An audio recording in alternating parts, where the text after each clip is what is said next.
Shalom Ouracha, voici nos commentaires sur la paracha de Vaïchi. Vaïchi, c'est la dernière paracha du Sefer Bereshit. Donc c'est la 12e paracha. Et de quoi elle parle? Eh bien, des derniers moments de la vie de Yaakov Avinu, le troisième patriarche. Alors, qui était le troisième patriarche? Adam Arishon, il est retourné en Gilgoul parce qu'il a fait commis les 3 péchés capitaux. Avodah Zara, Gilo Yarot, Shfichut Damim. Avodah Zara, il a écouté la voix du serpent, il a fait un acte d'idolâtrie.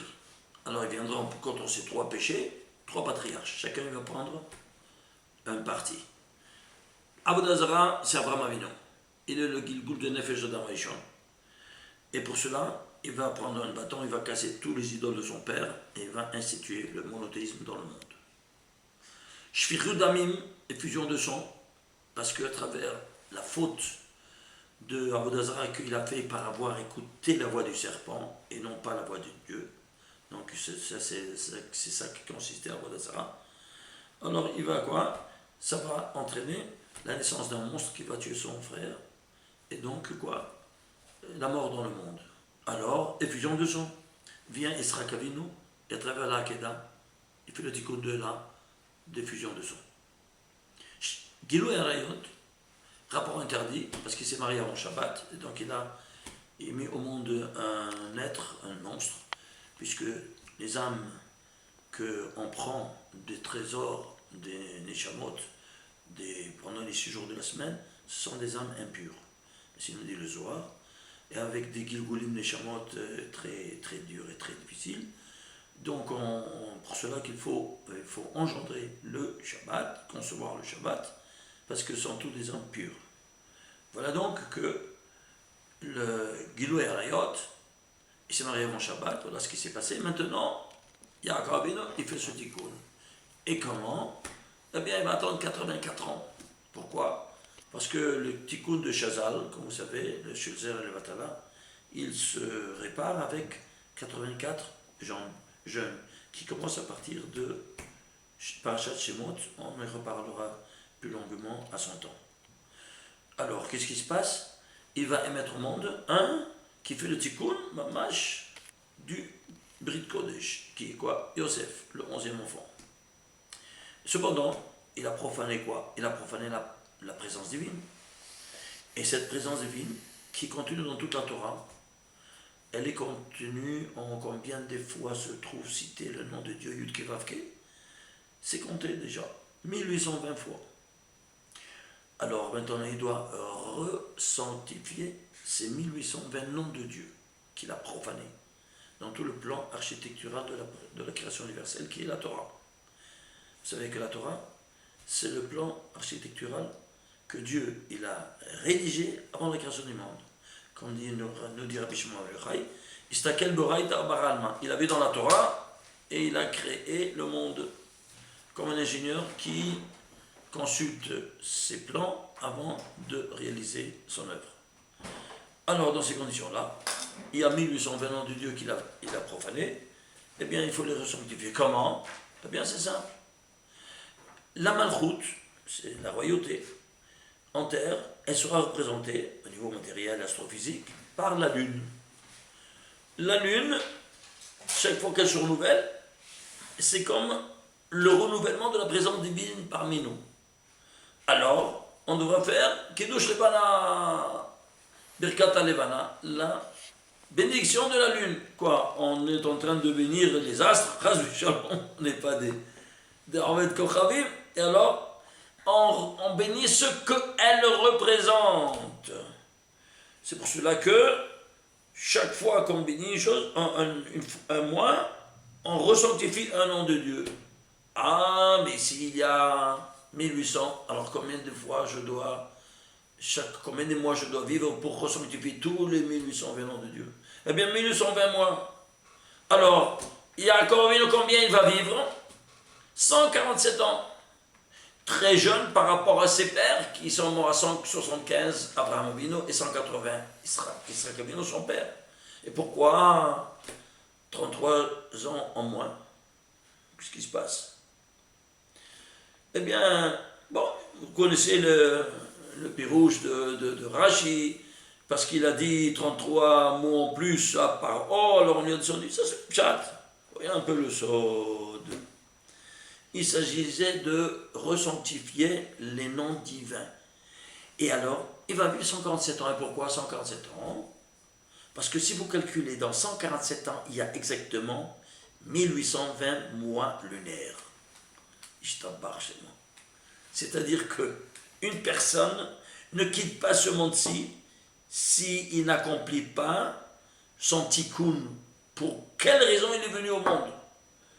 Pour resanctifier la royauté dans le monde, on lui donne de faire ceci. Une fois qu'il a terminé tous les 1820 mois lunaires, qui sont contenus dans 147 ans, il n'attend pas un instant de plus. Il quitte même avant le temps de ses pères, parce que l'âme d'une personne, elle hâte de retourner dans sa source d'origine. Alors ceci étant dit, on se demande aussi pourquoi 147, il y a plusieurs raisons. Ça, c'est une des raisons. Une autre raison. Regardez ici. J'amène ici le Talmud qui nous dit Shufraya de Yaakov Avinu, même Shufraya d'Adam Arishon, n'est-ce pas? C'est dans Baba Metzia, page 84. Ah. Traduction. Incroyable. Pardon? Traduction. Je traduis. Shufraya d'Adam Arishon, la ressemblance de Yaakov Avinu et celle de Adam Arishon. Quoi? Ils avaient une Polaroid pour comparer le visage de Adam Arishon et de Yaakov Avinu? Non. Ah, c'est quoi ça qui ça veut dire ça? C'est-à-dire en deux mots que ça c'est Yaakov Avinu, c'est le Gilgul de Nishmat Adam Arishon. Shufraya, l'échapper, c'est le langage de l'échapper, améliorer, faire le tikkun de l'image de Adam Arishon. C'est clair? Shofar, c'est quoi? Le shofar, c'est un shufraya. Shufraya, c'est la racine de shofar. Et qu'est-ce que ça veut le shofar? Eh bien, ça veut le tikkun, l'acte réparateur. Et lui vient l'acte réparateur en Gilgul. C'est clair. Alors, dans ces conditions, regardez-moi comment nous parle même la Gemara. De ce Talmud, là où il se trouve, dans Baba Metzia, à page 84. Pourquoi? Parce qu'il devait attendre 84 ans. Il se trouve ça ici. Il devait se marier à 84 ans. Il devait attendre 84 ans. Alors, c'est pourquoi? Pour faire le tikkun de Chazal. Et c'est pour ça qu'il se trouve. Et pourquoi? Parce qu'il a profané le nom de Dieu de 42 lettres, auteur de la création universelle. Le 42 lettres, eh bien, si vous prenez les initiales de Baba Metzia, bête même, c'est 42. Le traité, la page, et même la ligne, pourquoi elle se trouve dans chaque chose? C'est comme ça que le Talmud a été rédigé, et personne ne sait rien du tout. Pourquoi? Parce qu'on n'a pas étudié le Shod, on n'a pas ces données-là, 42, 84, qu'est-ce que ça veut dire? Qu'est-ce que ça veut dire ces valeurs numériques? On ne sait rien de rien. Alors que tous nos Rachamim qui ont écrit le Talmud connaissaient par cœur toutes ces données-là du Sod, seulement ils n'ont pas eu le permis de transmettre. À toi de te casser la tête, rentre dans la Kabbalah et étudie. C'est clair? Alors ceci étant dit, alors qu'est-ce qu'il est? Alors on a compris que Yaakov, alors c'est pour ça que Yaakov c'est 182. 182 c'est quoi? C'est 7 fois 26. Ishtabach chez moi, c'est-à-dire 7 fois le nom de Dieu. Pourquoi c'est dans le nom de Dieu? Parce que vous savez très bien, comme on l'avait déjà plusieurs fois, que le corps humain est articulé en 6 parties du corps qui sont des organes comme les mains, chacun ils ont 26 os, les pieds 26 os, le corps vertébral 26 vertèbres, le thorax quelque chose 26.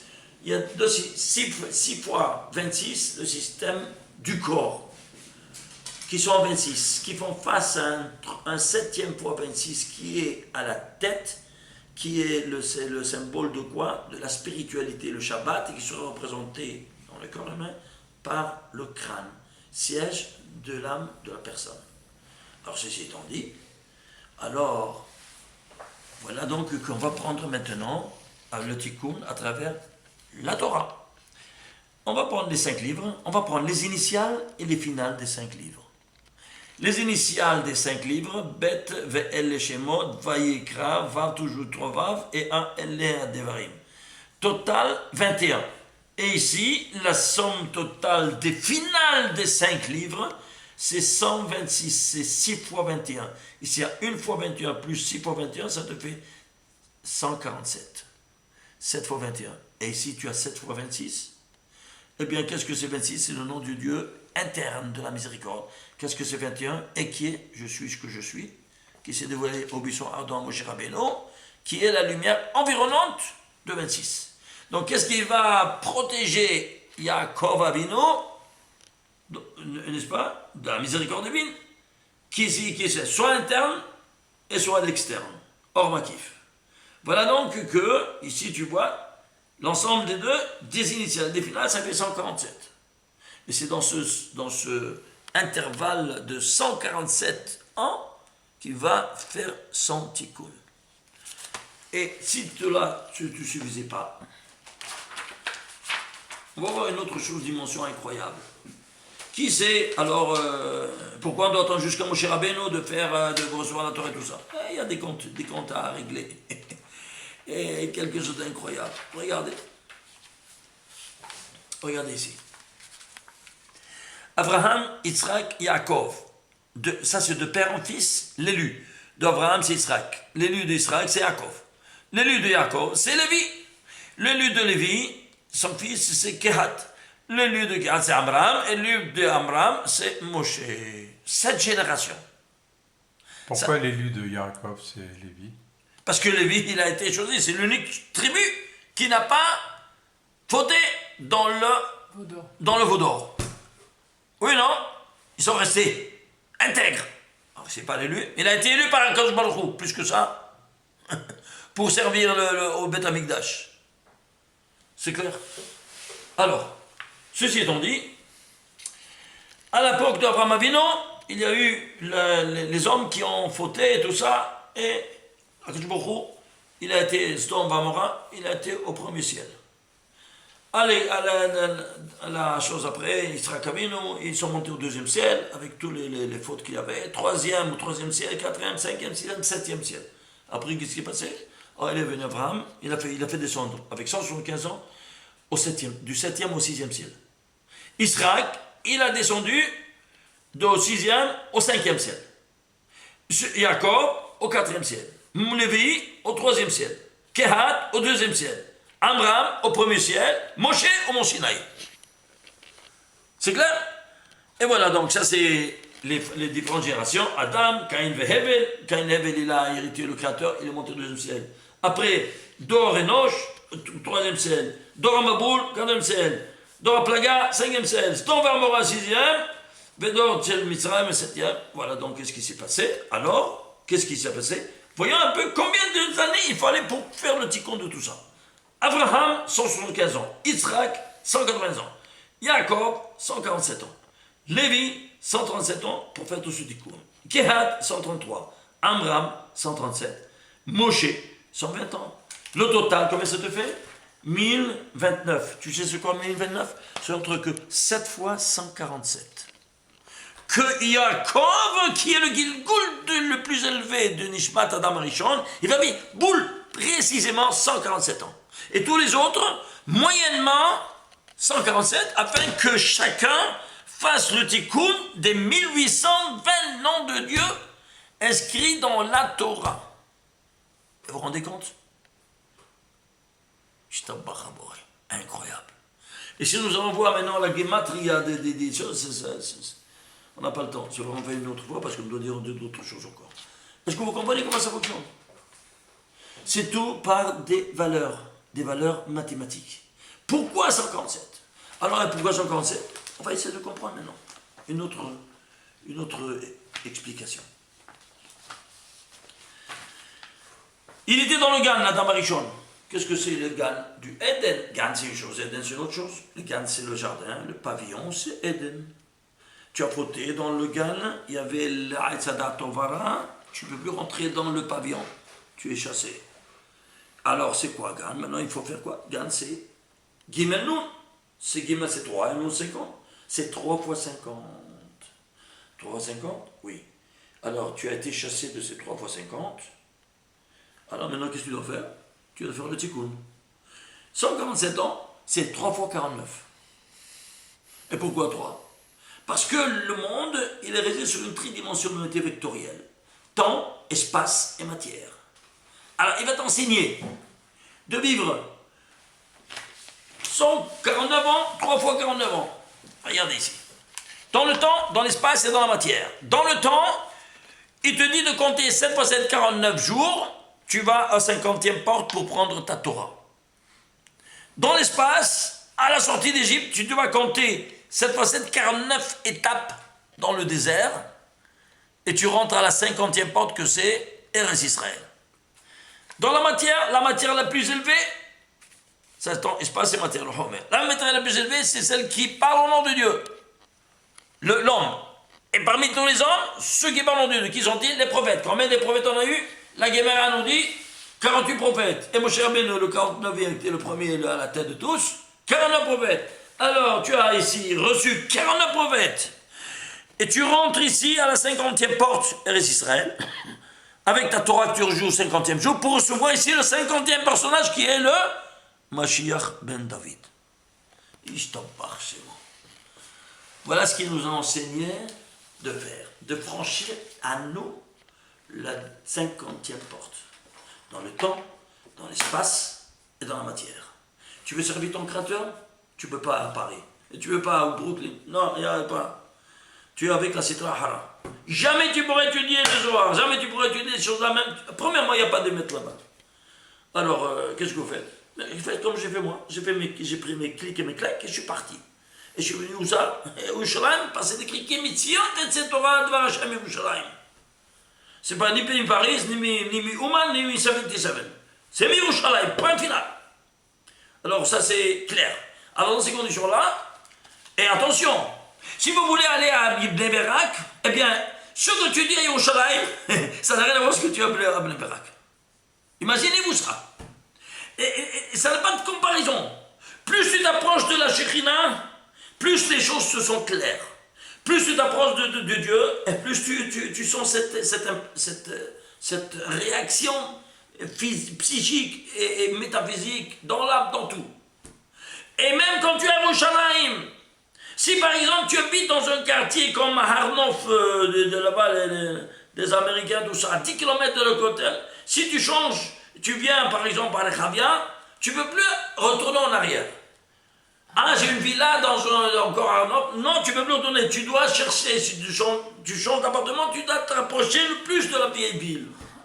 Vous saviez ça ou pas? On n'a pas le droit. Alors qu'est-ce qu'on fait? Où c'est écrit qu'on n'a pas le droit? C'est écrit dans le Zohar.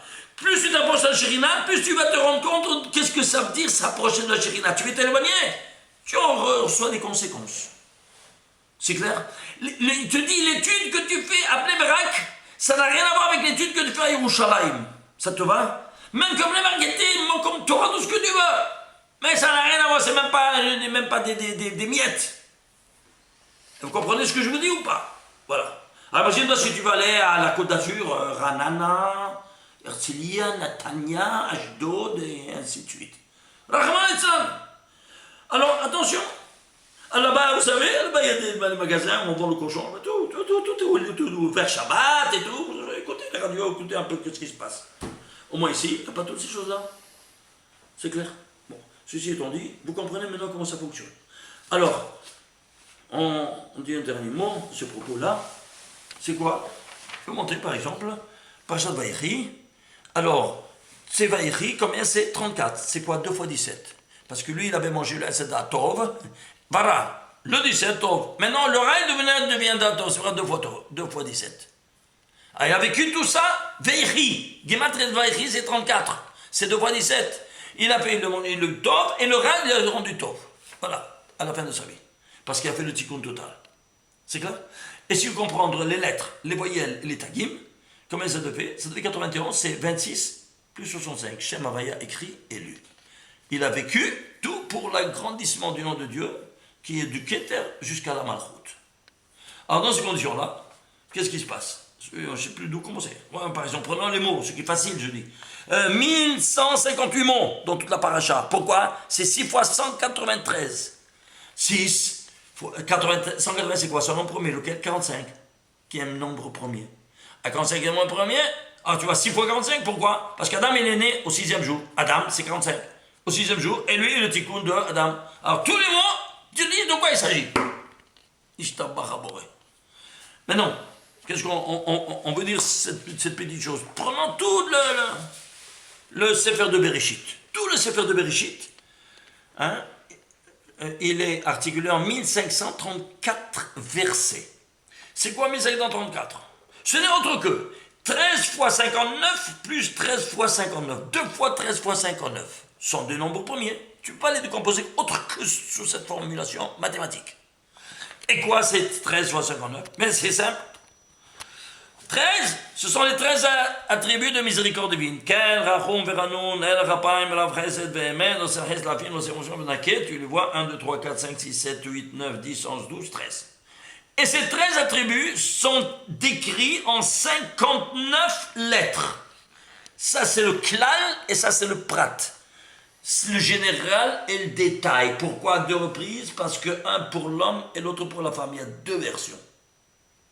L'ensemble de ces deux te donne le nombre de versets. Alors, c'est tout miséricorde, tout miséricorde. Alors, il y a un autre moment de miséricorde suprême quand on reçoit la Birkat Kohanim. Et comment? Suivez-moi.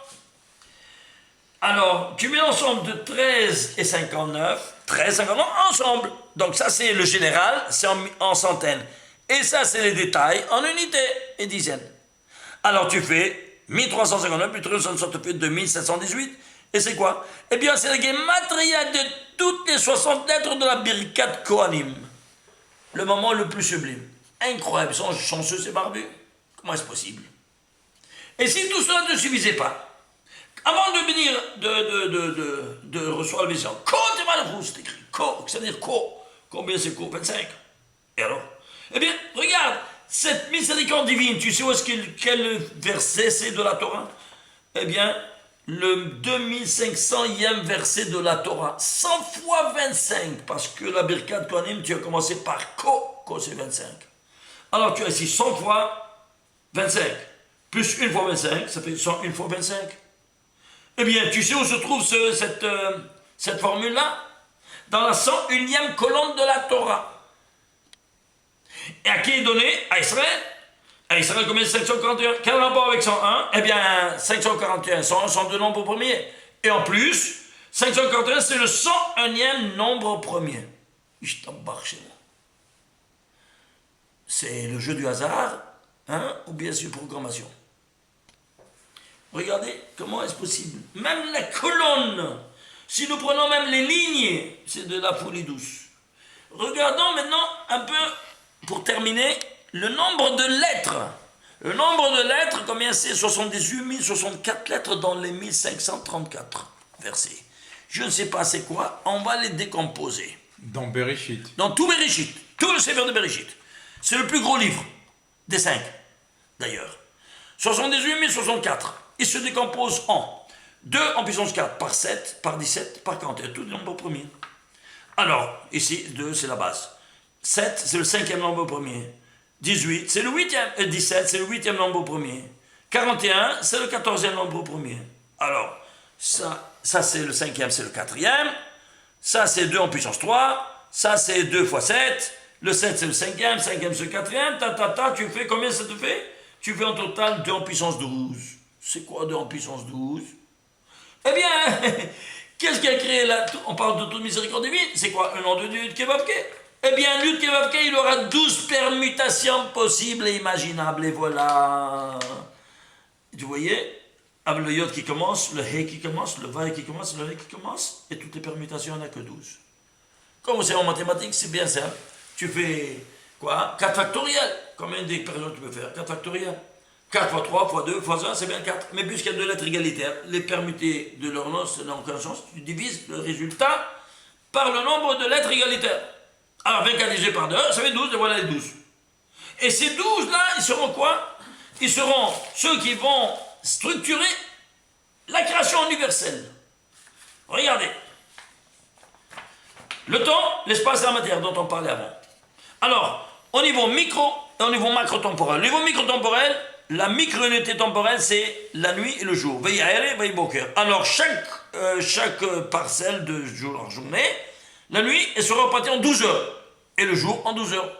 Qui a décidé de repartir ta montre en 12 heures? Personne ne sait. Mais abruti diplômé, viens ici, tu vas voir d'où ça vient. Quelqu'un qui a dit une raison, elle comprend rien. Pourquoi? Et toutes les nations du monde vont derrière la montre en 12. C'est pas normal. Demandez n'importe quel prix Nobel. N'est-ce pas? Pourquoi il y a la montre en 12? Pourquoi la journée, le jour, la nuit sont en 12? Personne ne sait. Ce ne sont pas des abrutis diplômés? Alors c'est quoi ça? Alors ceci étant dit, pour la micro-unité temporelle, la macro-unité temporelle c'est l'année. Combien? 12 mois. Au niveau spatial, la même chose.